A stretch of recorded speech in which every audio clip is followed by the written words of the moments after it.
ubwo narindi muri wese ngiye gupfa neza neza neza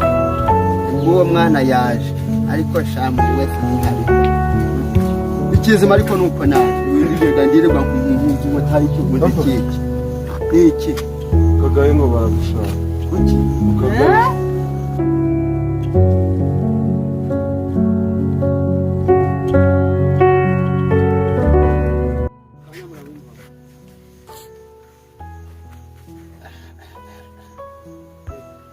Karori yaranani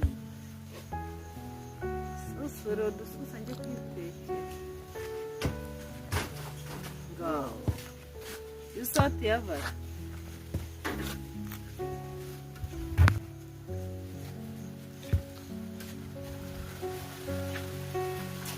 ase Karo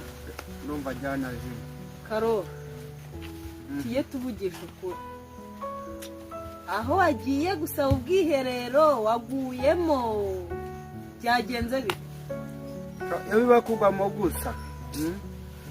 umve rero nkubwire ukuntu byagenze mbeshya twumve we ntaho nkubeshya ndakakwambura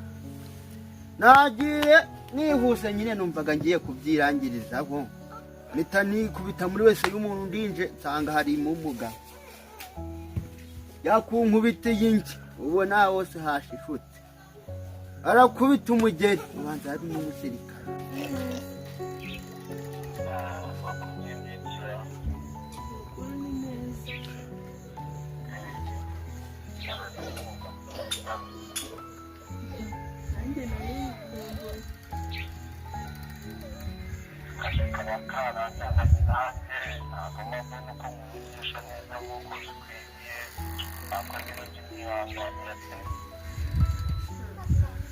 ntabwo ari wowe wenyine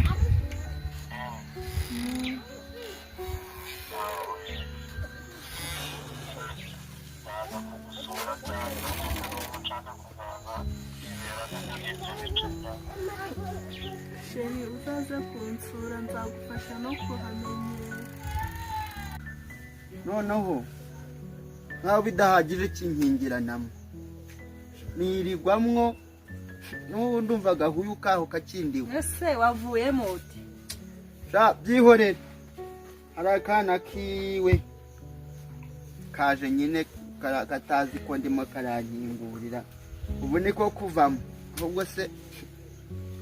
ndumva na hano bikiri ku ntoki atutuzi rero karate yatanga iyo waheze nana samunda ngiye kuboka byihorere ntabyawe ntukambwire ngo ntabyawe ntacyo rero wakoze ntabwo ari nese ubu ngubu ari wowe wabigenza gute ukifata ukankura mu kazi kawe ngo tujye ku kazi ubu se turabizanye nese njyewe kari papa wari wambwiye ngo yanyijeje yuko uriyo wowe na payo wawe muri gukina umuzungu nara aho byihorere ubu se biragenda uba akazi kanjye bose njyewe nta kanjye kapfuye umusaza yari igishorora rimara akurikizaho ishyo rirashira none ngo agiye ngo tujye gufata umuceri ese wowe kuki wabyemeye noneho nimba noneho nari nibagiye kukubwira ubwo narindi muri wese ngiye gupfa neza neza neza nibwo uwo mwana yaje ariko sha muri wese ntihabikora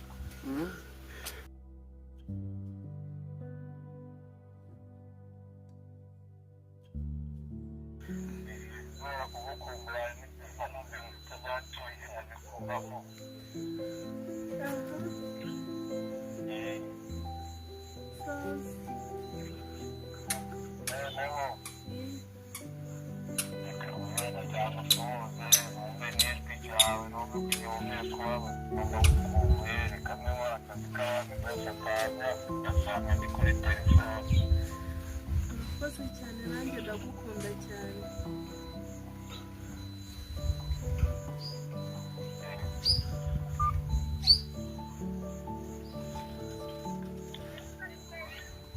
umva rero anjye tuya ku isambu ubwo Haruna naje umubwiye ashaka ubwacu bwiwe ubundi yagiye he nombaze cyagiye kwangara nabonye kirenga iyo ruguru je ntabwo nkubeshya n'impamvu urumva ikizima ariko nuko naje ibindi genda ndirirwa nk'umuntu mutari kiguze kiki niki Kagaye ngo baragushaka. kuki Kagaye.